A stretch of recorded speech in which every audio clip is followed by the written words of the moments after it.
The Lady Cougars softball team returns home for a regional matchup against the Meade County Lady Waves. Meade County has one of the state's all-time winningest coach. In fact, when you look at it active-wise, she is #1 active coaching. It's Grayson County and Meade County coming up here in just mere minutes. And a good evening and welcome here to the Lady Cougar Softball Complex. Sam Gormley with you tonight, as we appreciate you taking the time to tune in here to Grayson County and Meade County softball, as we are just a little over 10 minutes away from first pitch here in tonight's contest. Coming up on our pregame show, we're going to introduce you to both the Green Wave and the Lady Cougars, give you tonight's starting lineups, and have all the play-by-play as that comes up and more right here on K105 Digital Production.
Welcome back here to the Lady Cougar Softball Complex. Grayson County taking on the Lady Wave of Meade County. Meade County enters this game with a record of 7-3. They've yet to play a game in the 11th district. As Lady Wave, this is just a really good team, but obviously the story of them comes to their head coach, Penny Reese. Reese entering this season, and she's already had 7 wins to this total. Entered this year with a record of 653 and 178 as a head coach. In fact, her record of the most consecutive wins for a softball head coach stood earlier this week, as Male had won 45 straight games but lost.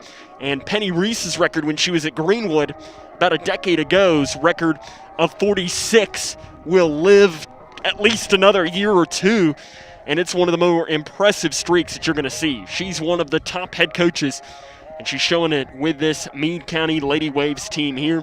Last time out for Meade County, it was a loss to Louisville Mercy by a final score of 10-4, but on Saturday, she made the emotional return back to Greenwood and came away with a win, 3-1. In fact, Greenwood's softball stadium is named Penny Reese Stadium. So it was a little weird that she saw Penny Reese coming back and coaching as the visiting coach at a stadium named after her. Still one of the top coaches in this area. Should be interesting to follow as this game continues. Lady Cougars looking to bounce back from a loss to Butler County on Tuesday. We'll introduce you to them coming up right here on K105 Digital Productions.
back here to Grayson County High School, where the Grayson County Lady Cougars looking up to pick up a win against Meade County here today.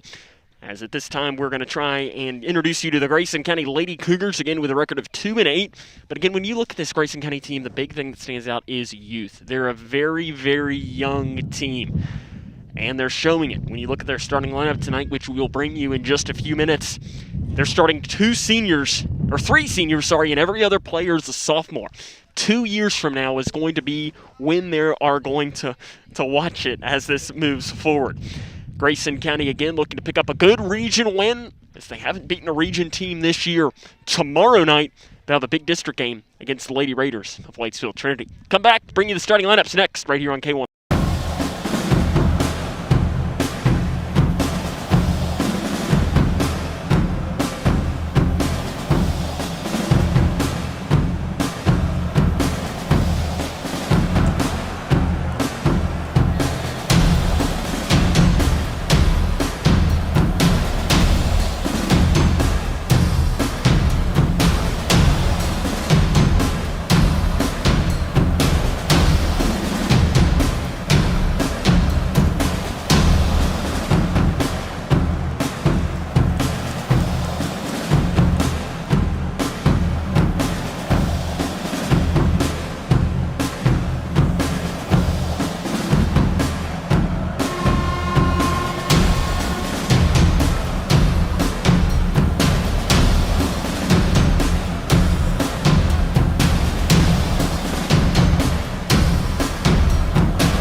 Now let's meet the starting lineups for both teams. First, for the visiting Lady Waves of Meade County. Leading off and playing left field will be Riley Webb. Batting second at third base, Micaiah Bloomfield. Mary Morgan will be in the circle. She will bat third. Batting fourth, the cleanup hitter, and playing second base will be Riley Lancaster. Batting fifth and catching, Annabelle Knoop. Batting sixth, the designated hitter will be Autumn Rogers. Batting seventh, Carissa Wingler. She will be the shortstop. Batting eighth in center field is Aubrey Hardesty. And the right fielder batting ninth will be Hannah English. The designated player will be Mercedes Gossage. She will be at first base. Once more, that starting lineup: Webb in left, Bloomfield, Morgan, Lancaster, Knoop, Rogers, Wingler, Hardesty, and English. Now the starting lineup for the Grayson County Lady Cougars. Head coach Ted Hill. Leading off and playing center field will be Annie Kuiper. Batting second at third base will be sophomore Addie Bratcher. Batting third at shortstop will be sophomore Shelby Davis. The cleanup hitter behind the plate will be Autumn Riggs. Batting fifth at second base will be sophomore Lauren Stevenson. Batting sixth and playing right field will be America Jarbo.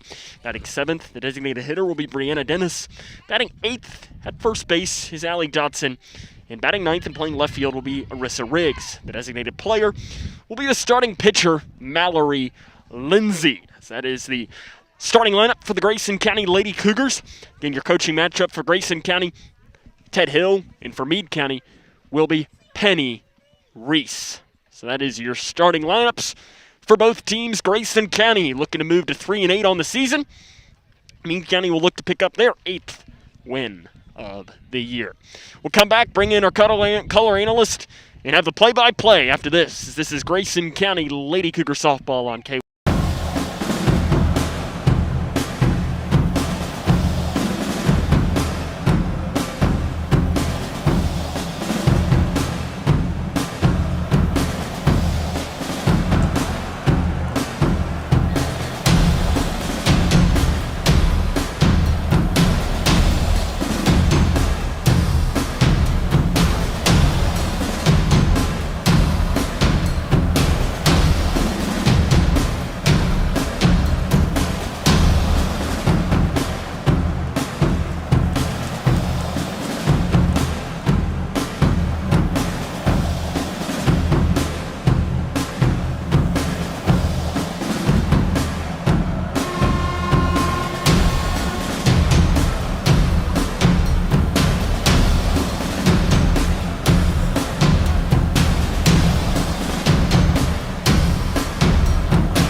Welcome back here to the Lady Cougar Softball Complex, Grayson County and Meade County. Moments away from getting underway here today as I bring in our color analyst for today's ball game. Grayson County Cougar baseball catching legend. They say he hits like Francisco Lindor. That's right, Briley Napier joins us. Briley, appreciate you taking the time to join us. Your first softball contest, and I know we were talking before the game with Roger Riggs, who is the first base coach, assistant coach, and also the parent of catcher Autumn Riggs, and we were talking about the similarities between catching baseball and softball. When you are getting ready to start, what is the mindset that a catcher needs to take as you get ready to start a game? It's going to sound very cliche, but you have to be focused. You have to be on the same mindset as your pitcher as well. I don't know what the pitch calling situation here for the softball team is, but I called my own pitches for my pitchers. You have to be on the same mindset, the same page as them before the game gets going. Riley Webb will lead off here for Meade County. The first pitch from Mallory Lindsay is a called strike, and tonight's game is underway. Here is Mallory Lindsay, the sophomore, number 31, towing in the circle. As Riley Webb for Meade County is a sophomore, and she fouls one off to the right side, and Mallory Lindsay, a good start here, getting ahead in the count at no balls and 2 strikes, and that's a big key. It doesn't matter if you're playing baseball or softball. In a lot of ways, it's the same sport. Right. Getting ahead in the count early is a huge thing. Lindsay runs a pitch on the outside corner that just misses. Count moves to 1 ball and 2 strikes. Wind blowing today. It is chilly. In fact, probably unseasonably chilly. And if it wasn't for the wind, it wouldn't be too bad. As there's a pop fly in the infield, the third baseman, Bratcher, comes in and makes the catch in foul territory. And that is the first out of this game. Tough play to move, as we just mentioned that the wind is blowing. And the wind, you could see, was getting that ball just ever so slightly. And sometimes the wind can play a huge factor in a game, even though the softball is, 4 inches big. Settling in now is the lefty, Micaiah Bloomfield. And the first pitch is inside for ball 1. Bloomfield had to kind of dive out of that one to make sure that it didn't hit her. That's a big first out for the Lady Cougars. Anytime you can get the first batter of the game out, you're feeling pretty good. The 1-0 pitch coming from the sophomore Lindsay is fouled off behind the plate. That'll make our count move to 1 ball and 1 strike. As for Lindsay, you can see that when she gets into the groove early on, she can throw the ball extremely well. She's got the signs of, in a few years, she is going to be a special pitcher. Called strike on the outside corner. And that is a beautiful pitch. It's just towing the outside of that plate. And if you can get that call, you got to go right back to it right here. The 1-2 pitch coming to Bloomfield is a ground ball to the second baseman, Stevenson. She'll underhand it to Dodson. There's the second out of this inning. And now they'll turn to the 3-hole hitter and the pitcher, Mary Morgan. And this is one of these things that you've seen this Grayson County team at times this season get the first 2 outs and then allow a 2-out rally. What you need here is to focus on and make sure that you can get out of this inning 1-2-3. Pitch low to Morgan. It'll make our count move to 1 ball and no strikes. Grayson County wearing their orange jerseys with the Cougs across the chest. Meade County in the all green. The pitch outside. Our count moves to 2 balls and no strikes. Bradley, do you have an opinion? Do you like all the same color or no? I'm not huge on it. What about baseball teams that do it? Are you a fan or no? There's a pitch and there's a line drive into left field. Riggs charges in, but it's going to bounce in front of her. And that is the first base runner of the game for Meade County. Just gets right in. Riggs had to field it on 1 hop. If it's all white, I can deal with it. Home uniform, all gray. All gray, all white for the home uniform, away uniform. I can deal with it. A little bit of bias here, but I love a good pinstripe. For those that aren't aware, Bradley is a diehard Yankees fan, but we won't get into that. Don't take it personal on him. Hopefully these Lady Cougars play a little bit better than my Yankees right now. Riley Lancaster will come in for Meade County, and she dribbles one foul down the line. That one was really close, but our umpire tonight, home plate behind the plate, right on top of it. So he was able to see that one as that one was smacked down the line, and it just kind of hugged it. So no balls, 1 strike. Riley Lancaster is the junior second baseman for the Meade County Lady Waves. Lindsay's going to try and get out of this inning with no runs allowed, and there's a pitch outside. Riggs did the stare down to first to Morgan. doesn't throw down. So 1 ball, 1 strike, 2 down here in our top of the first inning. Lindsay winds and throws, and another dribbler down that third base line that goes out of play, and our count moves to 1 ball, 2 strikes. Batter seems to be way out in front of this pitch here. Be interesting to see if you try to drop a little bit of off speed here, maybe a softball version of a changeup. 1-2, she speeds it up, and it's hit into left field, just out of the reach of the shortstop, Davis. And you've got runners on first and second with 2 down here in our opening inning. And Davis, it's one of those things that if she was an inch taller, she'd have been able to make that play. It would have been a tough play to throw across the diamond and get the play at first regardless, but it was a nice diving effort by Davis. Annabelle Knoop, the catcher, will step in. Knoop also was a member of the Meade County Lady Waves basketball team. That was a region runner-up. Had a really good year. They have a good future, too. They have an 8th grader, Peyton Bradley, that is going to be really good in future years. The first pitch to Knoop, though, is outside for ball 1. So it goes to 1 ball and no strikes. And I say that she's going to be really good. She already is really good as an 8th grader. She's going to be even better as you look forward in these coming years. 1 ball, no strikes to Knoop, and she rips one down the third base line and out of play. And she got a hold of that one as it was way foul, but if she had straightened that one out, it would have been 3-0 Lady Waves.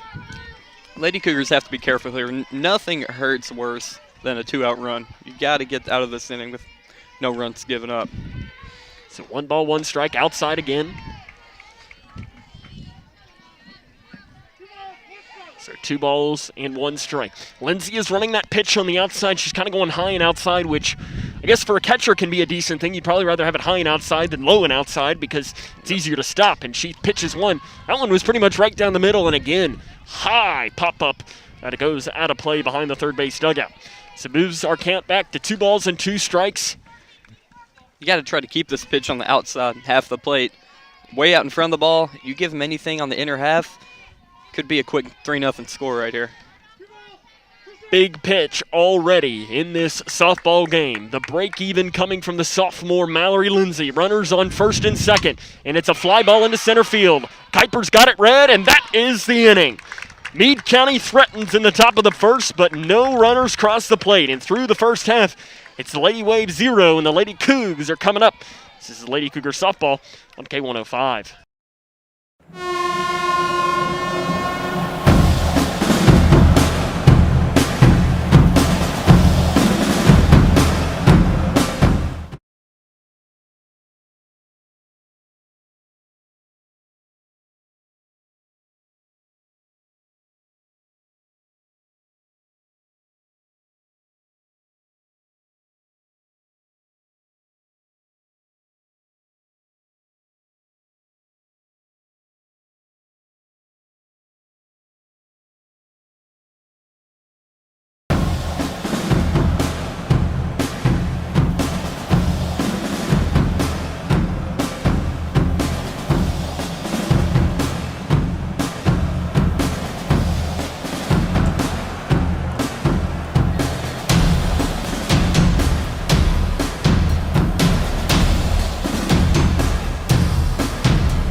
Mary Morgan is the starting pitcher tonight for Meade County, and she is throwing some heat early on as we were watching her warm-ups, and she's got some speed to her pitch. Morgan is the senior ace for this Lady Waves team, and it'll be Annie Kuiper to lead off for Grayson County. Kuiper, in the last game that we did, was back last Friday. She ripped a home run into left center field, and she left no doubt about it in the top of the 7th inning against Cal. In fact, that was the last at-bat that I've seen Annie Kuiper have. And over the past couple of games that I've seen her play, and as I saw her play in 4 games between Thursday and Friday, she was hitting the ball better than I had seen her hit the ball in the probably dozen games I'd seen her play beforehand.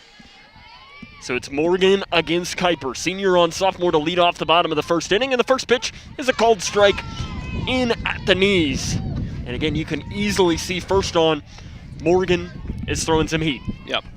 You got to set the tone here, though. Leadoff batter, work the count, find a way on base. No balls and 1 strike pitch. Kuiper swings over top of it. She was behind on that one at no balls and 2 strikes. When you as a hitter know, doesn't matter again, softball, baseball, it runs into the same thing. Right. That you have a pitcher up there that throws heat. What's the mindset you need to take? As we'll wait 1 second here on the no balls and 2 strikes pitch. It's in the dirt. Nice stop by the catcher, Noop. 1 ball, 2 strikes. You have to come to the plate knowing it doesn't matter how hard they're throwing. Same ball, you're using the same bat.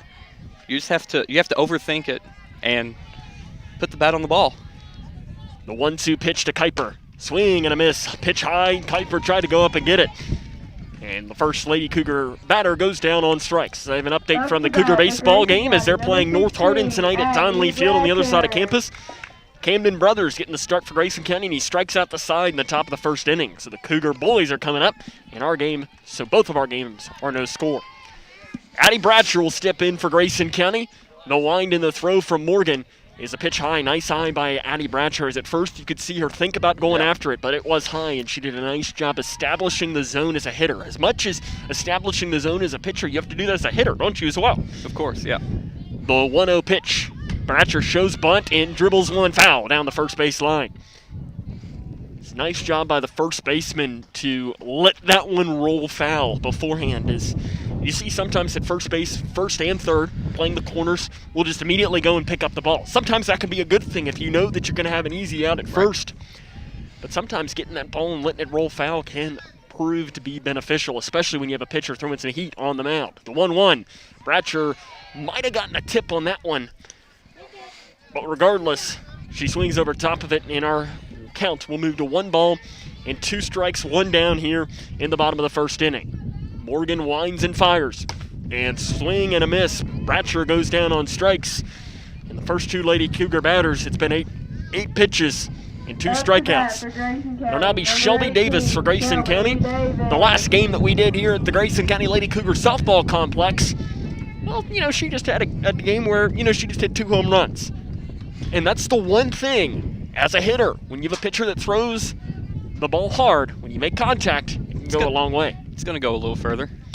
Pitch called, strike on the outside corner. That's a problem with a lot of inexperienced players. You got somebody up there throwing with heat. You have in your mind, I got to swing hard. I got to swing hard and quick so I can make contact. But you have to take something off your swing if you want any chance of putting the ball in play. The 1 swing and a miss by Davis. And our count here is no balls and 2 strikes. The catcher, Noop, looks into the Meade County dugout. Gets the call, and the pitch is a pop fly to the shortstop, Fort Wingler. She has to move a little bit to her left. She catches it with ease. And that's the end of the first inning. No score between Grayson County and Meade County. This is Lady Cougar softball on K105.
Sam Gormley and Bradley Napier here for you at the Grayson County Lady Cougar Softball Complex. Our second straight Grayson County Meade County game on the diamond, as it was the baseball team that played the Green Waves on Monday. It was Meade County that came away with a 10-1 win. So we're in the top of the second inning, and leading off will be Autumn Rogers for Meade County.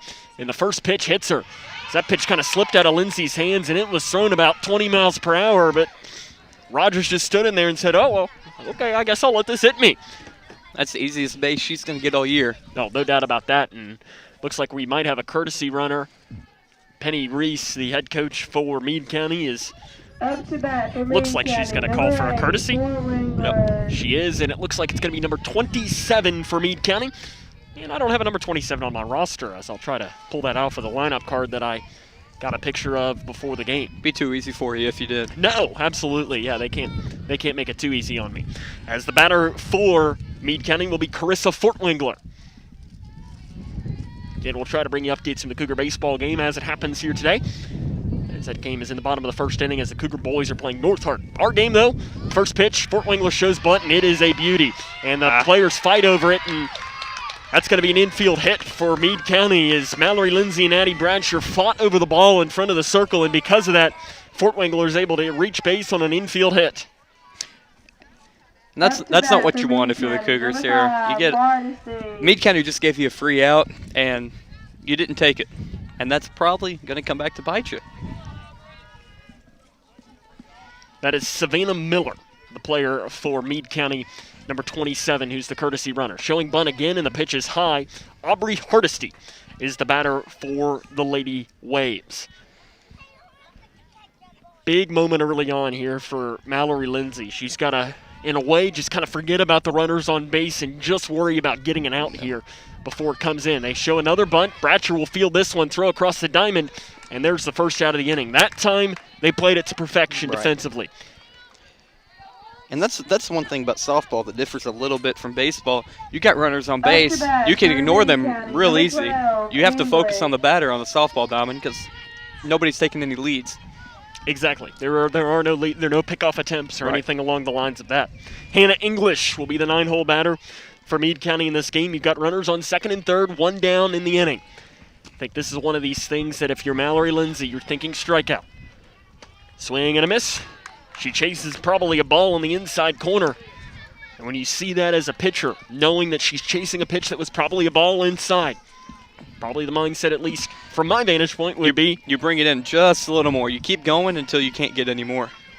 The wind in the pitch from Lindsay. Instead, she goes outside. That'll move our count to 1 ball and 1 strike. The inside part of the plate is something you got to be real careful with, or you have another hit by pitch situation, though. Luckily, you have a base open if you're Grayson County, so you're not going to get a run in. And she tried to go inside there, and pitch. English didn't chase it this time. So now that kind of changes the... It does. It changes the entire at-bat. It changes the entire at-bat because you think that, okay, she just made a mistake at swinging at the first one. That's not kind of her pitch. And there's a fly ball into left field. Riggs charges in, makes the catch, and it is on the shallow end of the infield. And that's going to be no play on the ball. It's a big out. It's a big out because when it left the bat, I thought it was going to be a little bit deeper. But Riggs made a nice throw into her sister behind the plate as well. They're going to go back to the top of the order now, and it's going to be Riley Webb. Webb in her first at bat popped out to the left side of the infield. Runners on second and third, 2 down here in the inning. The pitch is high and inside for ball 1.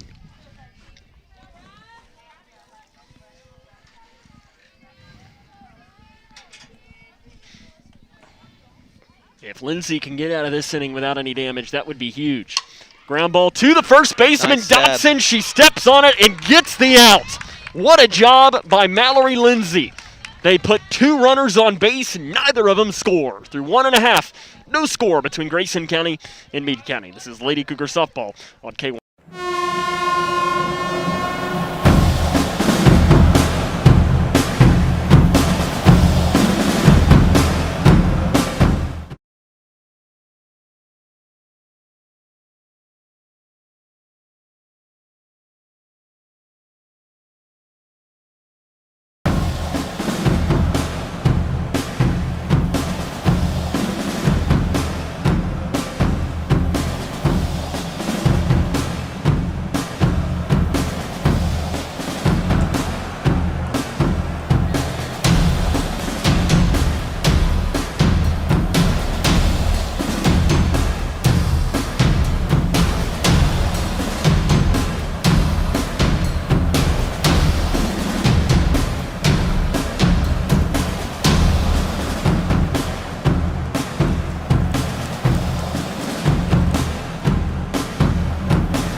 bat for Grayson County, number 3. It'll be Autumn Riggs to lead off for Grayson County here in the bottom of the second inning. Mallory Lindsay with an absolutely perfect job in the top half of this inning, stranding 2 runners in scoring position for Meade County. Through the first 2 innings, Meade County has now left 4 runners on base. And that's a lot of momentum that you have to carry over to the bats here. You put up a run here, it's looking like a pretty good game. Autumn Riggs will tow into the box for her first at bat, and Mary Morgan delivers the first pitch, and Riggs fouls that one off, but it goes right into the glove of the catcher, Knoop. Riggs is the leading hitter for this Lady Cougar softball team. She's one of those players that we were talking with her dad, that kind of her mentality when she gets into the plate as she watches the pitch on the outside corner, her mentality is not to hit home runs. I guess in a way, she's like Joey Votto of 6 years ago, where he's not in there to hit home runs. He's in there to get on base. Right. And she pops one to the shortstop, Fort Wingler, and that is an easy out for Meade County. That's not so Joey Votto-like, popping out to the infield. No, I know that there was a Joey Votto stat of he had, until last year, I think, he had never popped up to the infield or something like that. Yeah. It's an unbelievable stat. And he popped up to the first baseman in foul territory to end it. Exactly. Yeah. It was an unbelievable stat that even if you don't like Joey Votto, you have to respect. Called strike to Lauren Stevenson, who comes in for Meade County, or for Grayson County here, and Stevenson was the hero last Thursday, 1 week ago today, as she had the walk-off hit to give the Lady Cougars the first win of the season against Knox County Central. She swings over top of that one, and she quickly falls behind in the count here at 0 balls and 2 strikes. Again, we mentioned this, just seeing Mary Morgan, the Meade County pitcher, warm up. She throws heat. Yep. And Stevenson watches a pitch on the outside corner, and that was outside, but the umpire disagreed and rings Lauren Stevenson up. America Jarbo will now step in for Grayson County. It's a lot easier said than done, but here at the high school level, you're going to have to put the bat on the ball, put the ball in play if you want any chance at success. Jarbo in, one of the lone seniors on this team. Outside for ball 1. Update from the Cougar baseball game. Again, happened at Don Lee Field. Camden Brothers, another 1-2-3 inning as the starting pitcher for Grayson County, as they head to the middle of the second between North Hardin and the Cougar boys. Our score still no score. So the 1-0 pitch to Jarbo is a called strike, as she showed bunt, pulled away, and watched a pitch right down Broadway. That's a tactic you see pretty often. Never really appealed to me, but it might mess with the pitcher's mind just a little bit. Jarbo swings, and she is late on that pitch. She falls behind in the count here at 1 ball and 2 strikes. And that's why I really don't like it there. When you pull back that bunt, you really don't have a lot of time to get going, or you're late on the pitch. Especially in softball with how fast the ball gets on top of you. Yeah. Jarbo will roll a slow roller to the first baseman, and they'll throw on to the second baseman, Gossage to Lancaster, and that is the inning. Through 2, no score between Grayson County and Meade County. This is Lady Cougar softball on K.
We're back here in the top of the third inning.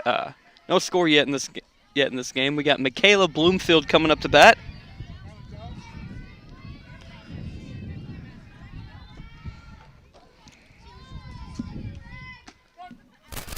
That one's going to be a strike on the inside part of the plate. Kind of serious here. Just let you go here. Let you take it. That's what I get for taking a bite of food right in the middle of the at-bat. Courtesy of Cody Brock. Exactly. Pitch high and inside for ball 1. That'll lead up the count here at 1 ball and 1 strike to Michaela Bloomfield in her first at-bat. She grounded out to the second baseman, Lauren Stevenson. Mallory Lindsay, she's got the momentum right now after doing an excellent job in the top half of the second and retiring the side after runners moved into second and third with one down. She has to keep doing her job and hope that the offense can pick her up later down the road in the game. 2-1 here to the two-hole hitter, Micaiah Bloomfield. Bloomfield is the senior third baseman, and there's a pitch that runs off the outside part of the plate. It's not where you want to be. Now, if I've said it once, I've said it 1,000 times. Leadoff walks, nothing worse. They haunt. You saw Dane Hawkins on Monday pitching for Grayson County where leadoff walks came to hurt him. Yep. And there is a called strike on the outside corner. Our home plate umpire tonight is a verbal and a slow strike call. So if we hesitate a little bit, that's the reason why is we can't hear his verbal cue. The 3-2 pitch to Bloomfield is a ground ball to Dodson. She fields it and steps on the bag. There's the first out here of the first inning. Vacuum over there at first base so far this game. I love it, and great job by Lindsay. You fell behind 3-1, fight back, and get the out.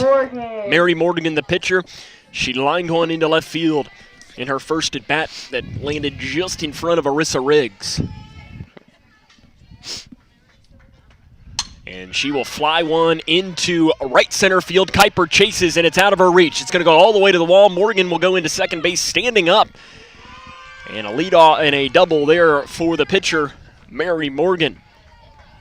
As Kuiper was chasing after that one, and when it first left the bat, it looked like she was going to be able to make a play on it, but I think it just was one of those things that it just kept carrying and carrying and carrying, and next thing you knew, it was against the wall. That ball had just a little bit of backspin on it, which when you get under a ball like that, it's going to have backspin, keep carrying up, and an inexperienced center fielder, that's going to get over their head 99% of the time. Riley Lancaster will step in. She's 1 for 1 as well, and pitch inside. Morgan took a huge secondary lead out at second, and we do know that Autumn Riggs, the catcher for Grayson County, will throw down.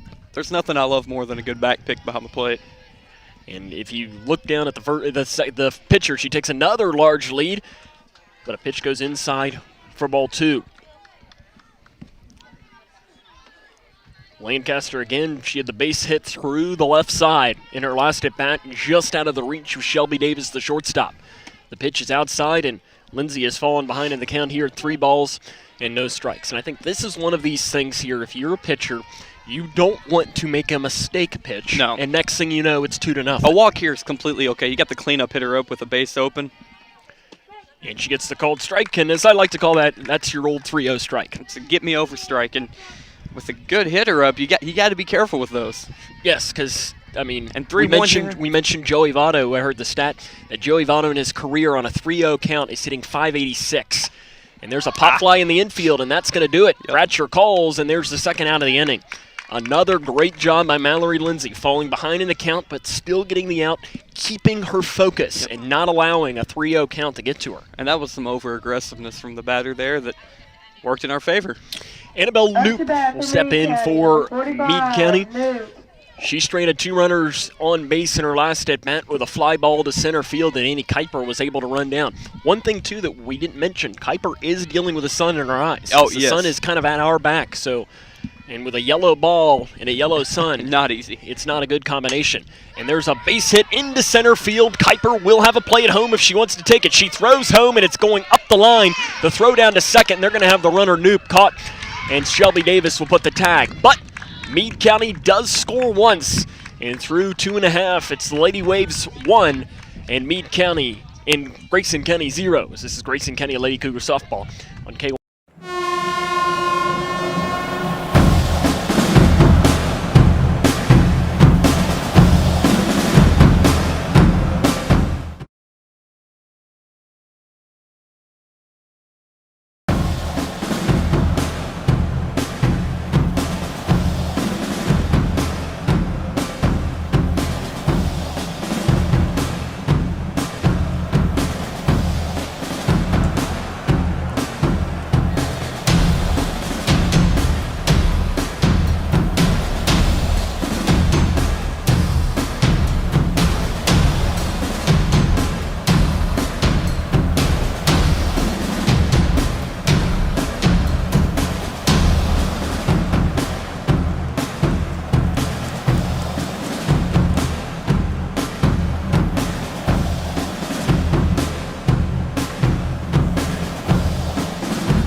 Welcome back here to the Grayson County Lady Cougar Softball Complex. If you're scoring with us at home on that play, it will go down 8-6 to get the out there. Is nice job by Autumn Riggs. A heads-up play by the catcher to get the runner caught down, but the runner does score. So it is still a Meade County 1-0 lead. Leading off for Grayson County will be Brianna Dennis. And the first pitch to her is a called strike. Grayson County, 6 batters up, 6 batters down, including, you've had, what do we got here? 4 strikeouts, I believe. 3 strikeouts for the pitcher, Mary Morgan. The 0-1, Dennis swings over top of, and a 1-0 deficit isn't much, but Cougars bats got to get going here. If they let this pitcher settle in just a little bit more, that 1 run's going to look like a lot. 1 can feel like 10 very quickly. Dennis, the 0-2. She dribbles one right back to Morgan in the circle. She'll throw one to first. There's the first out of the inning. Guess it's one of those things that at least you make contact. You know, it's not another easy out. Ellie Dodson will now come in for Grayson County. She's 0 for, this is her first at bat today, but she's played very well in the field. She's had a couple. As usually when you mention the hot corner, you think of third base, but first base itself can be a hot corner of its own. Especially with Meade County having quite a few lefties here in this lineup. They do. You don't usually see a softball team with a lot of lefties, but they do. The wind and the pitch to Dodson. She watches a pitch on the inside corner. That's strike 1. So you hear Ted Hill, he was saying, watch the inside pitch, get out in front of it. Dodson swings over top of that one, and quickly the count moves to no balls and 2 strikes. Mary Morgan is the senior pitcher again in the circle, and she's a fast mover. The 0-2 to Dodson. She swings at a pitch at her eyes, and she sees 3 pitches and 3 strikes, and that is the second out of this inning. There'll be Carissa Riggs now in for Grayson County. Riggs, of course, really was playing very good basketball towards the end of the season for the Lady Cougar basketball team, including in the district championship game, having, I think, a 24-point outburst. And she's up there, first pitch swinging, but it was inside, and there was the first strike of this inning, of this at-bat here to Carissa Riggs. Riggs, though, I think that Ted Hill, of course, also the Lady Cougar basketball coach, is really going to be looking to her next season to have a big year. The 0-1, swing and a miss on the inside corner. And Mary Morgan has thrown 8 pitches in this inning already, all for a strike. And she's going to try and go. I guess it's not technically an immaculate inning since Brianna Dennis grounded out, but in a way you could put like a little asterisk because it's close. If Riggs can't make contact, instead she runs a pitch on the outside corner, and that'll be the first ball of this inning. And one thing the Cougars can build off of, I don't think they have a backwards K so far this game. I don't think they've gone down looking. They're aggressive. The 1-2, swing and a miss by Riggs, and that is the inning. The Lady Waves through 3 lead 1-0. It's Lady Cougar softball.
Autumn Rogers to lead off the inning here for Meade County. She led off the second inning as well and was hit by I guess we can call it a changeup on the inside part of the plate that just kind of slipped out of Lindsay's hands. And you said it was easy space she's going to get all season, and I'd probably tend to agree with it. First pitch, she rips one deep left field. Riggs gets back to the track and makes the play. It's another ball that when it left the bat, it looked really good, but Riggs did a nice job reading it immediately off the bat. She immediately broke backwards and made the play look rather easy. That's what a good left fielder does right there. Carissa Wingler reached on an infield single in her first at bat as it was a bunt that Addie Bratcher and Mallory Lindsay kind of fought over, and because of it, Wingler was able to reach, and she dribbles one right back up the middle for a base hit. First pitch swinging, and Meade County's got a runner on base here for the 4th straight inning. Aubrey Hardesty will step in.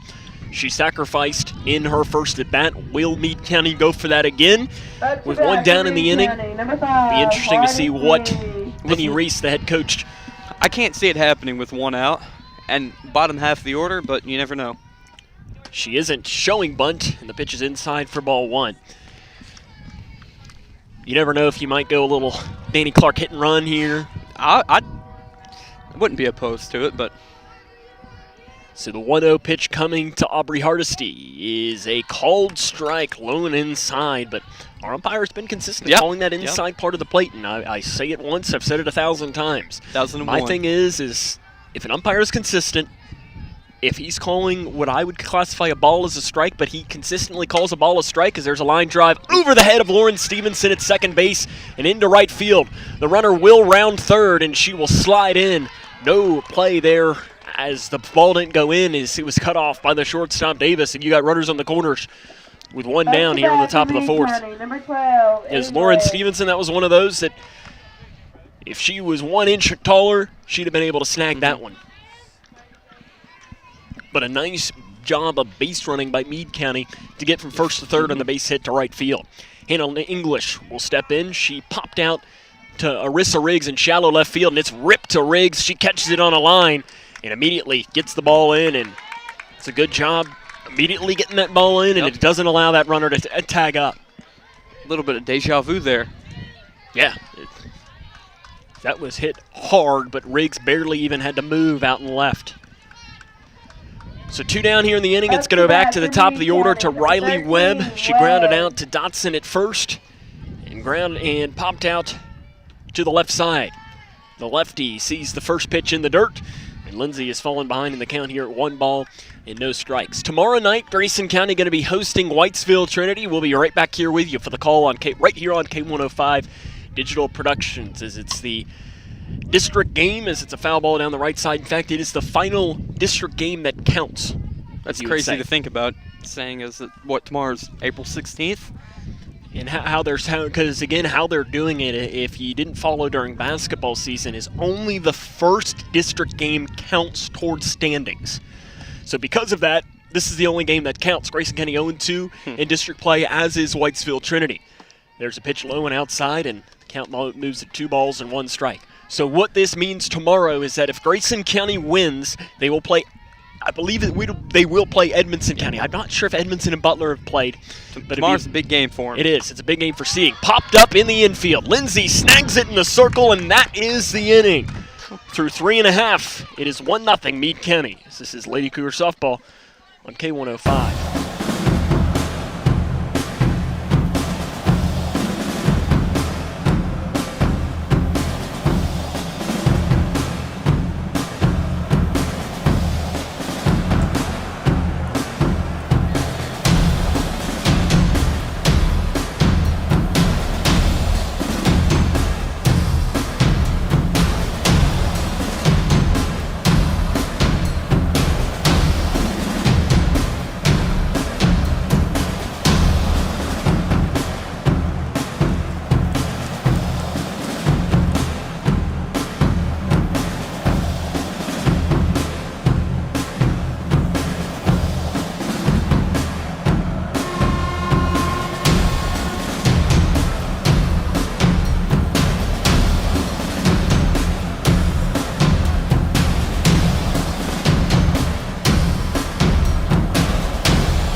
Welcome back here to Grayson County High School, where we head to the bottom of the 4th inning. Back to the top of the order, Annie Kuiper up for Grayson County. Number 2. For the Lady Cougars today, 9 Kuiper. batters up, 9 batters down. So they've been able to make some contact, but I'm not sure we've had a ball leave the infield. They've pitched really well. They've played defense really well. The bats have to start picking it up here. Kuiper can do that. She struck out in her first at bat. She shows bunt and pops it up to the third baseman, but it goes foul. And you know the good old saying, a bloop and a blast, and Cougars have a lead here. Yeah, I mean, it is a 1-0 game, and Mallory Lindsay is throwing the ball very well. So you got to be happy if you're Ted Hill, but it's kind of one of those things that you need to get your bats rolling to go with a good pitching. The 0-1 to Kuiper, she fouls that one off behind the plate. She's quickly behind here at no balls and 2 strikes. I like the call, though, for the leadoff bunt attempt. Oh, you yeah, just want to try and get a runner on base. You get a runner on base, and the dynamic of this game changes completely. Especially with Kuiper, who is fast. She does have some speed as the leadoff hitter. No balls and 2 strikes. The pitch to Kuiper is inside for ball 1. It's one of those things that wasn't close to hitting her, but when you haven't had a base runner, yeah, you gotta almost turn in and just shoulder. It only hurts for a minute, I promise. We say that because we're behind the plate, and it's.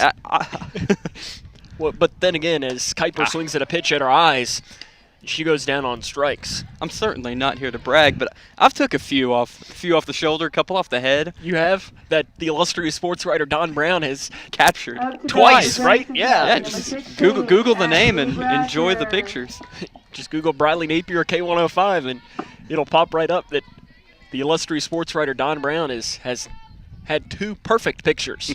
The wind and the pitch to Addie Brancher is a called strike at the knees. Again, this is one of these things, Grayson County, you just need a base runner. Yeah. You need a base runner. Once you get that monkey off the bat, good things can happen. The wind of the pitch from Morgan. Bratcher shows bunt, does make contact, but it rolls foul. I got a hot take for you here, though. You can't win games without base runners. It's tough. It is tough. But then again, I guess you could say that a home run is not a base runner, so hey, if we're getting technical, right? They need to touch a base. They do need to touch a base. The wind in the pitch. Bratcher will foul that one off behind the plate. And we'll do the no balls and 2 strikes pitch one more time. So I know that there was some conversation, at least I was reading, with COVID and some of the restrictions on. I think I read somebody said that they shouldn't be running the bases on a home run. If they hit a home run, that they shouldn't run the bases and just run right into the dugout. I think that takes away. This is not beer league softball. Bratcher swings over top of that one, and there's 2 down here in the top of the 4th inning, or the bottom of the 4th inning. Shelby Davis will come in. She popped out to the shortstop, Fort Wingler, in her first at bat. Got 11 up, 11 down here, and some people might want to call that halfway to a perfect game. You can say that, we can talk about the broadcaster's jinx and so on, but that can be. We can go into that. Pitch high as Shelby Davis does a nice job watching that one. And again, it's one of those things that, Morgan, though, you want to watch your pitches and wait for them, but at the same time, Morgan has thrown 40 pitches, only 7 of which have been a ball. Yeah. Very efficient. Pitch called inside, and at the same time, Grayson County Mallory Lindsay has thrown 60% for a strike, which is not horrible by any means. She's labored a little bit, but you look up at the scoreboard, she's given up 1 run. She's pitched a heck of a game. The offense just needs to help her out, and Yep. Davis swings at a pitch way over her head, and she falls behind here at 1 ball and 2 strikes. At the same time, though, Grayson County has helped out Morgan with a couple of those pitches, swinging at pitches high. And if you're Morgan, the pitcher, you've seen Grayson County swing at pitches at their eyes. I'm sure she's probably going to go right back here. Instead, she goes low and outside, and there is a called strike. And through 4 innings, it's 1-0. Meade County leads Grayson County. This is Lady Cougar softball on K1.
Makaya Bloomfield will lead off for the Lady Waves. Number 3, Bloomfield. So far in tonight's game, she is 0 for 2. She's grounded out to first and grounded out to second.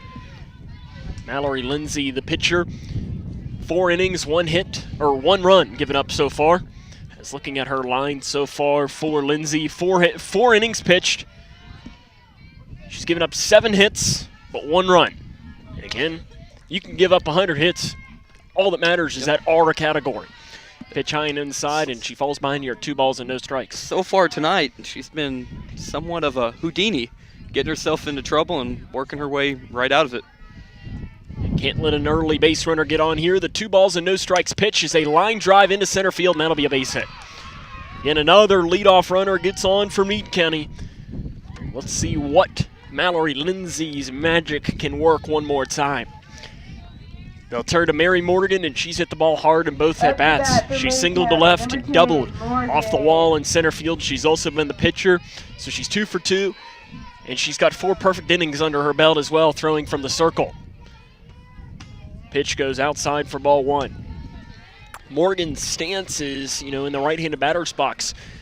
She's got kind of an open stance a little bit, where that left foot is way back on the back edge of the box as well, and that right foot is inside, and there's another base hit into left field. And that open stance allows you to do that right there. That inside pitch, to open your hips and.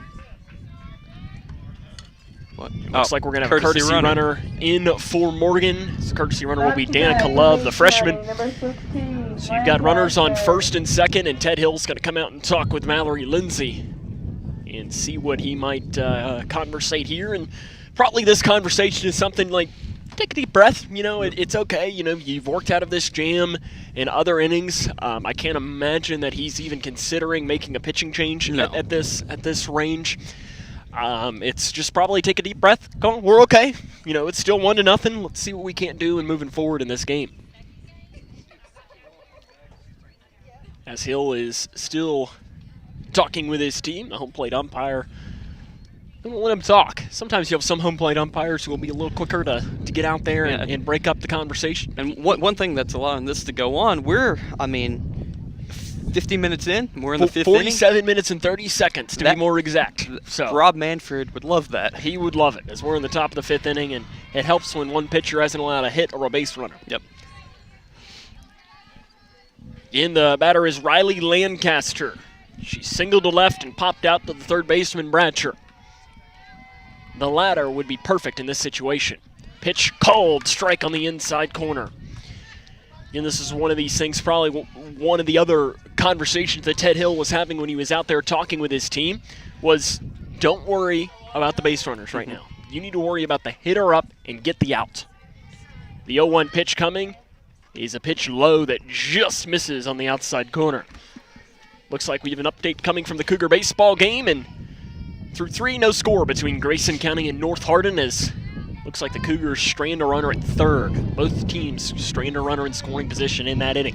Our score, though, 1-0. Meade County leading Grayson County. They are threatening in the inning. Showing bunt off to third and running, and it is dropped by the shortstop, Davis. And if she would have fielded that play cleanly, it would have been out at third, as it was a perfect throw by Autumn Riggs. And the problem with the shown bunt, third baseman breaks. Shortstop's left a little bit no man's land there, but on a bunt attempt, that shortstop has to get over and cover third, and it's really hard to catch a ball while you're running and apply tag.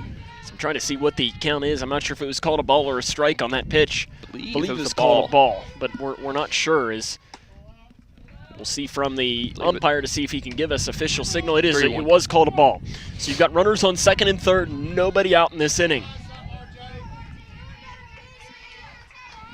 So 3 balls, 1 strike. The pitch to Riley Lancaster. The 4-hole hitter is ball 4, and they are loaded with nobody out here in the top of 5. And you have to imagine Meade County, they may be up in this game, but they're not happy. They're very frustrated. They left so many runners stranded. You got bases loaded, nobody out here. If you're Meade County, you have to push 2 across here. Meade County in this game so far. So I'm trying to see if I got my left on base. 6 runners left on base. Nobody out. Annabelle Knoop will step in for the Lady Waves, and she lines one into center field. That's a base hit. Annie Kuiper will field. She goes down to a knee, and that's all that Meade County is going to get, but it is 2-0 Lady Waves. Looks like we are going to have a courtesy runner in for Knoop, and it will be number 20, Madeline Nevitt, Jr. Lady Cougars have to be careful to not let this game Get get out of reach here. Again, it's one of these things, take a deep breath. You're okay, it's still 2-0, and focus on Autumn Rogers, the hitter for the Lady Waves. And the first pitch is high for ball one. That's an impressive job from catcher Autumn there to not let that get to the backstop. The one thing here at the Lady Cougar softball complex, the backstop is only about 1.5 feet as that one is fouled off down the third base line, smacking off of the fence where some of the Lady Cougar faithful like to sit up the line. It's not a big backstop, but with the bases here on a softball field, you don't need a whole lot of room. No. As we learned, sometimes when the ball hits off the net, that's the thing that you don't know where it's going to go sometimes. Because it's not a sturdy net. No. Pitch goes outside, and that's ball two. So 2 balls and 1 strike. Mallory Lindsay. This is a huge batter. You need an out in the worst kind of way. Rogers 0 for 1 today. She has been hit by a pitch, and she has flown out to left field, and she watches a ball there, and Lindsay is in danger of walking in a run. And that just can't happen. That's a real shot in the neck. Quickly moving, ground ball to the shortstop Davis. She bobbles, and she's not going to have a play. As she bobbled it and was looking to first base, and Ellie Dodson wasn't there, and when she turned around to try and get there wasn't going to be a play, and that's going to be a base hit and an infield single in a 3-0 game. And that right there is, she picked that, made a real great play on it, picked it, and had the ball, and I think she was shocked that she had the ball. I don't know if she knew she picked it. She looks up and has the ball. Everything kind of leaves her brain and doesn't know where to go with the ball. So the batter will now be Carissa Wingler. She's 2 for 2, and she flies one deep right center field. It's over Jarbo's head, and it's going to go all the way to the wall. 1-1 will score. 2 runs are going to score, and they're going to hold the runner at third. And Meade County has blown this one open to a 5-0 advantage here in the top of the 5th inning. As that's a double for Carissa Wingler, and honestly, a really smart bit of hitting. First pitch swinging after it's been kind of a struggle for Mallory Lindsay in this inning. And this is your 3rd time through the lineup if you're Meade County. This is where you have to get the bats going, and that's exactly what they've done. Aubrey Hardesty is sacrificed and singled to right. She's 1 for 1 today, and she pops one in the infield. Shelby Davis will snag. That's the first out of the inning, and as we always say, 1 out at a time. Now you go to the 9-hole hitter, Hannah English, who's 0 for 2, but she's flown out to left field both times. As the first one was a shallow pop-up that Arissa Riggs made a nice play charging in on one, and the next one was a rip right at Riggs in left field. And this is an out you have to get here. You don't want to load the bases for the leadoff batter. Pitch goes ball low. The first one to English. County, number 12, English. So Hannah English, the right fielder. Lindsay takes a deep breath and lets the pitch, and it's popped off to the right side, out of play. So 1 ball, 1 strikes. Runners on 2nd and 3rd. 1 down here in the top of the 5th. Lady Waves lead 3-0, or 5-0.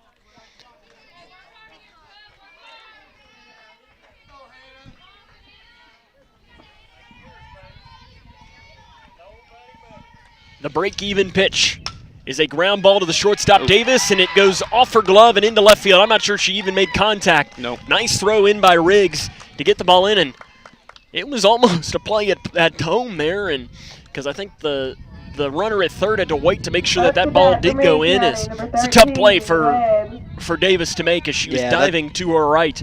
That's a base hit into the outfield, and it's 6-0 Lady Waves. That's a play if you make, you're the hero. If you don't, whatever. It's one of those plays that you'll see Derek Jeter, somebody like that make a little jump throw. That pitch goes to the backstop. Riggs gets to it quickly, and the runner Wingler stays there, but the runner at first. English does advance to second. And that's a rare occurrence right there. We have a really solid catcher with Autumn back here. You don't see too many pass balls. Not at all. 1-0 pitch coming is a swing and a miss at a pitch in the dirt. That's a big, deep breath, Looked probably like the same for pitch, Mallory actually. Lindsay. So 1 ball and 1 strike. Riley Webb 0 for 3 today. Popped out to the first baseman, grounded out to first, popped out in foul territory. Riggs does a nice job stopping that one. She dove to her left to make sure that one didn't get past. So I think I was reading something along the lines of that Autumn Riggs coming into tonight's game only had 3 pass balls on the season. That's impressive. It is. A lot less than I had. Pitch just misses. I don't know where that one missed at all. It's right at the numbers right there. To me, that is that's an easy strike call, but a belly button strike. Our umpire disagrees. So 3 balls and 1 strike. There is a base open at first. Runners on second and third. Called strike and a little bit of makeup strike there. Yeah, that pitch was a little further up than the last one, but makeup calls are a real thing. 3 balls, 2 strikes. 1 down, top of the 5th. Mallory Lindsay, the biggest pitch of this young game. And it is a ground ball to the second baseman, Stevenson. She's going to surrender the run. The play down at third. She's out. She dropped it. Oh, and she dropped it. Patty Bradshaw had her out, but the tag ended up making the ball fall out down at third base. Up to bat for Meade County, number 3, Bloomfield. And truthfully, that's not the best of base running right there by Meade County, but they get away with it. As if Bradshaw fields that one cleanly, English is dead at third base. Absolutely. So it's 7-0 Lady Waves lead. And towing in will be Micaiah Bloomfield. And the first pitch is a swing and a miss. Bloomfield today 1 for 3. Singled to center field. Grounded out to first. And grounded out to second.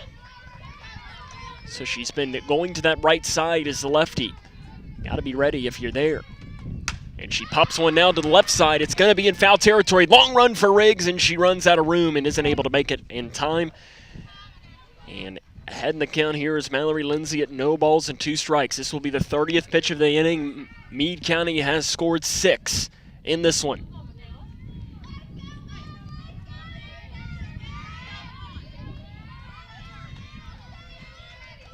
Bloomfield the lefty. Lindsay the righty. The senior hitter against the sophomore pitcher. Lindsay winds and fires, and it's a rip into right field for a base hit just off the reach of Ellie Dodson. And a runner will cross plate, and it's 8-0 Meade County. And that's another one of those plays right there. If you make the play, you're the hero. If you don't, nobody can say anything to you. That's a hard ripped ball. Oh, I mean, that's why I say that, sometimes first base can be called the hot corner as much as third base is. They've certainly gotten more tonight. Mary Morgan, the pitcher, 3 for 3 today. And she rips one into left field. Riggs on her horse. She looks up. It's off the wall.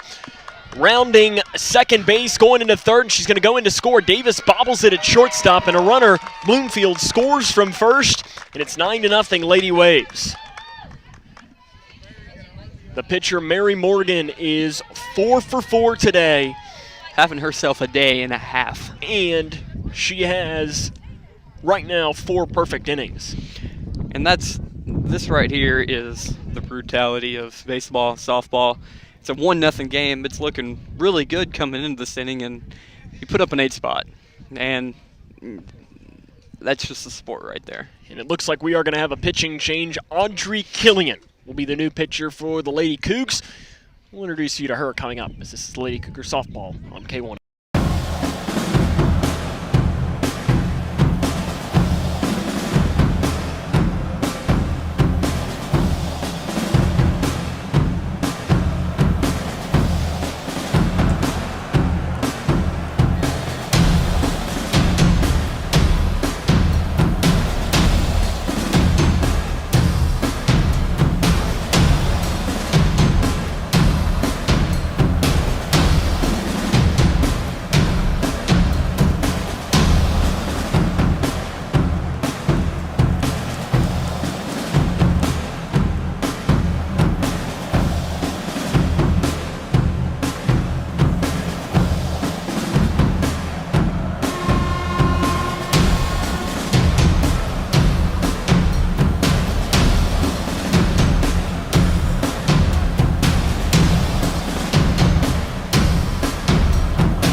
Audrey Killian is the new pitcher for Grayson County. Meade County has a runner on second base. Morgan Riley Lancaster will step in. She's 1 for 2. Popped up to the third baseman, single to left and walked. And the first pitch from Killian is a called strike on the outside corner. If you're Grayson County, it's one of these things that it's 9-0. Obviously, the 10-run would put us in the situation for being a mercy rule in the bottom of the 5th inning. I think you want to avoid that if you're Grayson County. You just want to try and keep this game going as long as you can, build up some confidence, and if anything, you're going up against a really, really good pitcher. That can be a good thing for a team. Can it deplete confidence? Yes, but it can be a good thing in learning to face a pitcher like this. Off and running, and they got the runner caught down. Bratcher throws on to Stevenson, and she's going to be in safe as Bratcher bobbled the ball at third base, and that was a golden opportunity for Grayson County to get out of this inning. That's another situation where Meade County has given them an out, and Grayson County has refused to take it. That was called a ball as well, I believe. I believe so. It should be 2-1. I believe it's 2 balls and 1 strike. It is 2 balls and 1 strike. 9-0. That is a tough break if you're Audrey Killian. The pitch is popped off to the right side out of play. So 2 balls, 2 strikes. Looks like the wind is starting to get to color analyst Briley Napier today. Not a bit. 2 balls, 2 strikes. The break-even pitch from Audrey Killian trying to help out her teammate Lindsay. And the pitch runs outside. 3 balls, 2 strikes.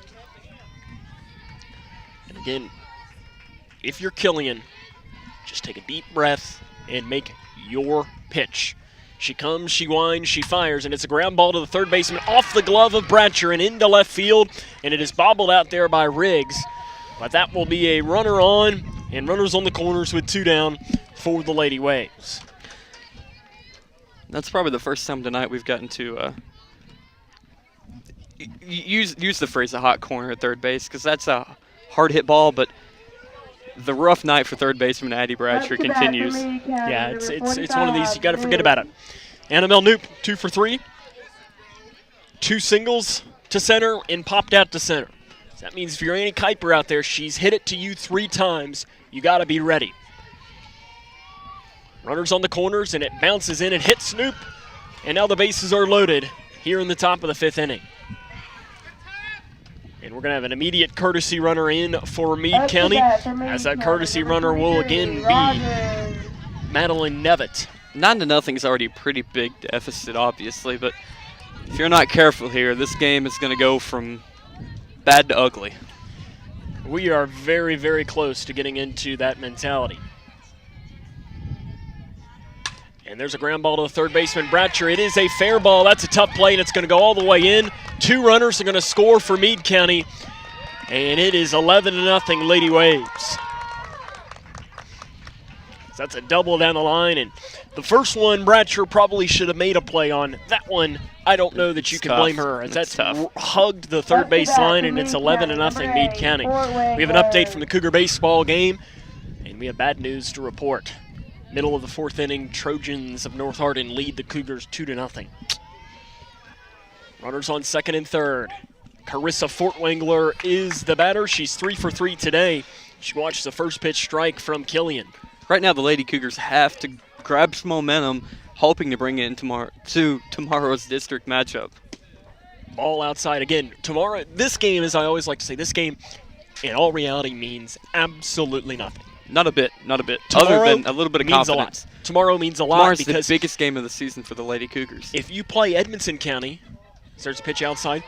I mean, look, Grayson County showed 2 years ago that they can beat Butler County in a win-or-go-home game as a 1 versus a 4. All right. But I think you'd want to play Edmonson County if you're Grayson County. If you ask Ted Hill.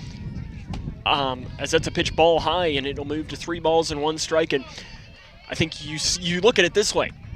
Butler County beat you 15-0 in 3 innings. You lost Edmonton County 9-6. Which one would you rather look at? Pretty if you're obvious just looking at it on paper. Yeah. I think it's pretty easy. The wind in the pitch by Lindsay hits Fortwangler, and that one was right on the shoulder, and that one hurts. Fortwangler is slow to get up the line, and Up to bat for Meade that was County, almost on the number 5, shoulder of the Barnes funny bone of Meade. sorts. Those are the balls right there where HVPs aren't quite as fun. No. And I mean, it's one of those things you can tell that she's kind of doing that, grabbing her. And if you've hit your elbow on anything, that's what it felt like. And if you saw there, she didn't turn into it.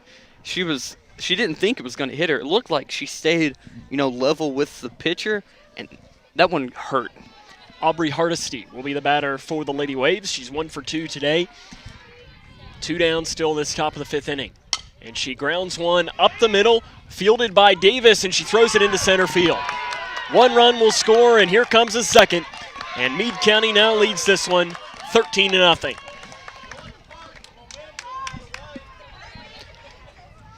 And that is unfortunately nothing but not knowing your surroundings, not knowing the situation of the game, knowing there's 2 outs, having the easy out at first, and just, once again, refusing to take it. Hannah English will now be in, 1 for 3 today. She singled to left, lined out to left, and lined out to left as well, and she pops one up to Addie Bradsher, and that ends the inning. But Meade County scores 12 runs in the top of the 5th inning. We head to the bottom of 5. It is 13-0 Meade County. This is Lady Cougar softball.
Autumn Riggs will lead off for Grayson County. They trail 13-0, and it's this simple. You got to score 4 or this game is over. As we head into the bottom of 5 here. But the biggest thing is, for Grayson County, you look at it, there have been 12 batters that have come to the plate, and all 12 have been retired. Right now, 4 runs is probably in the back of their mind, but right now, they just want to get on base. Base runner. They don't want to see a celebration out here. I know 5 innings, you've got to put a little asterisk beside a quote-unquote perfect game, but you got to get a base runner here. 13-0 Autumn Riggs. She popped out to the shortstop in her first at-bat, and if there's a batter that Grayson County would want up in this situation, it would be Autumn, as she makes probably the best contact of this game so far for Grayson County and fouls straight behind us, but it was probably the best swing that we've seen today. Good start to the inning, and I mean, if you probably asked up and down the Lady Cougar dugout who they'd want up, it would be Riggs right here. Pitch inside. That'll move our count to 1 ball and 1 strike. One thing that a lot of people don't realize is when you foul a ball straight back, you're just off of it. You just missed it. It's not that you missed the ball. You're right there. 1-1 wind and pitch is a ground ball, and it's going to be grounded by the shortstop. The throw across the diamond is made. Fort Wingler makes the play. And Mary Morgan is 2 outs away from a 5-inning perfect game. And it's going to be Lauren Stevenson to step in the box for Grayson County. In her first at-bat, she struck out looking. And I think when you know that you struck out looking last time, you're looking to swing at a pitch early on. The pitch, she watches right down Broadway. She falls behind here, no balls and 1 strike. The wind has really started to pick up here as the American flag in straightaway center field is blowing directly out to the right. Blowing kind of across the diamond. The pitch is a ground ball to the third baseman, off her glove and into left field. Grayson County gets their first base runner of the game, and Now you get the decision here. Hit. And I think that's a hit. I think that's a hard hit ball to the third baseman, and I think that ends the perfect game. Oh, it ends the perfect game. Does it end the no-hitter? That's kind of the discussion that comes. I don't get paid enough money here to make that decision for you. So what is, if Briley Napier was the official scorekeeper, what are you scoring that? I'm scoring that an error. You are scoring that an error. I don't get paid the big bucks. I don't make that decision. And Erica Jarbo will come in, as she grounded out to first, and as we always say, that's the home scoring. Absolutely. And I say that's a hit. That took a weird hop on the third baseman. Yeah. I'm going to give the benefit of the doubt to the fielder. Swing and a miss by Jarbo. She falls behind in the count here at 0 strikes. At the end of the day, this Meade County team doesn't care about that, not a bit. They got a 13-0 lead. The last of their worry right here is the scoring of that play. And see, it's weird that Meade County is yet to play a district game. Grayson County's almost done with them. Jarbo pops one off to the right side. The second baseman makes a nice play. Lancaster had to go a long way to get that one and makes the play, and the Lady Cougars are down to their final out. In every perfect game or no-hitter in MLB, there's that one play that you look back and, wow, they saved it. If this is a 7-inning game, that's the play right there. I think of Mark Burley, who was the center fielder. Jose Abreu last night on the ground ball to first base and made a heck of a play. Brianna Dennis will come in for Grayson County. She's grounded out to the pitcher in her lone at bat, and she swings over top of that one. But yes, the Mark Burley no-hitter, who I don't Dwayne remember. Wise, is that right? I don't know. I could have just be completely Jumped off the making wall, up that name. fumbled a little bit. It was a great play. The 0-1 pitch coming to Brianna Dennis from Morgan is a swing and a miss, and the Lady Cougars are down to their final strike. As a reminder, we'll be right back here at the Lady Cougar Softball Complex tomorrow for the district game. The Lady Raiders of Whitesville Trinity will come here to Grayson County. It should be a very good game. The 0-2 to Dennis is a called strike 3, and that is that. Meade County wins this one 13-0. We'll come back, wrap it up after this. This is Grayson County Lady Cougar Softball on K.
Grayson County Lady Cougars fall tonight by a final score of 13-0 to Meade County. Is really, for up until the top of the fifth inning, it was a very, very good game here today.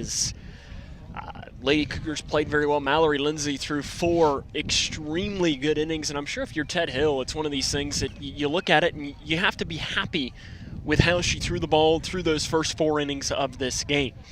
As again, our final score today, 13-0. Briley Napier was our color analyst for tonight's game. Briley, final thoughts tonight. How do you bounce back when you know that you're playing a game here in 25 hours against, or sorry, 23 hours and 15 minutes against a district rival?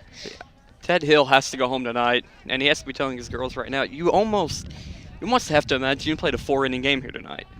You have to cut that 5th inning out because, I mean, the thing about high school baseball, high school sports in general, one bad inning, one bad quarter, that's what decides the game most of the time. And 12 innings is just about as bad as it gets. You cut that out and you have a real good pitching performance, real good defensive plays, and you have a decent little game through 4. And tomorrow night you have to come out here and you have to get the bats going early. You have to set the tone.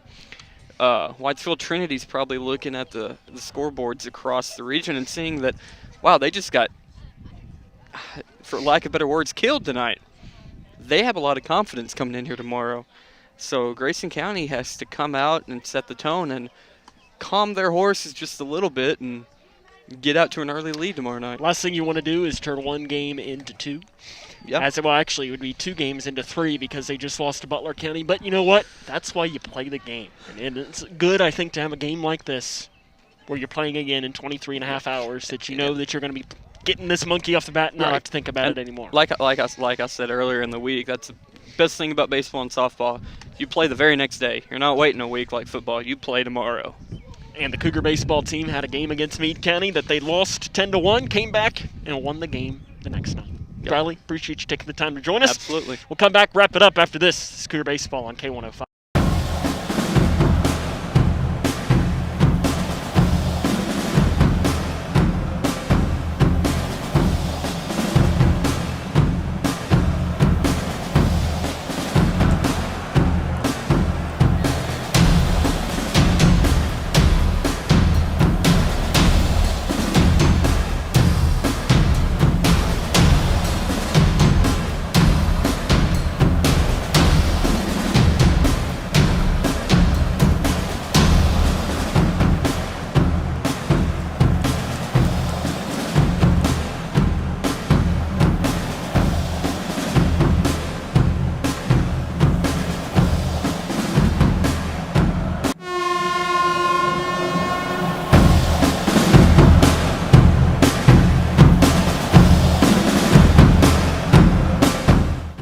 Into the baseball game. I might turn you down. Welcome back here to the Lady Cougar softball complex where Grayson County has fallen tonight by a final score of 13-0 to Meade County. So one of these games that if you're Grayson County, again, like we just talked about a moment ago, you look at the first 4 and you have to be very happy as you are trailing just 1-0. You get 1 base runner tonight, but you got another game coming up tomorrow. Winning pitcher tonight, Mary Morgan. 5 innings pitched. Depending on how you look at it, 1 hit, maybe 1 base runner. You can talk about it, 9 strikeouts regardless for Mary Morgan in tonight's game. Leading hitter for Meade County was the pitcher, Mary Morgan. She went 4 for 4 today with an RBI. Autumn Rogers goes 2 for 3 with 3 runs batted in. Annabelle Knoop adds 2 RBIs, as does Carissa Wingler. We have an update here from the Cougar baseball game. Through 4 innings, Grayson County leads 3-2 against North Hardin. So there's a positive update here from the Cougar baseball team as Donley Field, as we can see that just over to our right. For Grayson County, the lone base runner tonight was Lauren Stevenson. Again, you can call it a hit, you can call it an error. We're calling it a hit. Very tough call for the official scorer, and that is not me, so I really don't have the official say on that one. Grayson County going to be back in action tomorrow as they will face the Whitesville Trinity Lady Raiders. So that will be a 5:30 start time, so our coverage will begin at about 5:15. Our next coverage of Grayson County Cougar baseball will be on Monday as the Cougar boys will take on the defending region champs, Breckenridge County, on Monday, as I believe that's a 5:30 first pitch, so our coverage will begin at about 5:15. A different guest color analyst will be joining us in that game, and let's just say the shoes have been big for him to fill. Can he do it? We will find out. That wraps up our coverage, though, today. I want to thank the K105 Digital Productions crew for their hard work. Cody Brock was your camera operator. Briley Napier was your color analyst and your director. So for them, on a night where the Grayson County Cougar softball team falls by a final score of 13-0, this is Sam Gormley saying so long.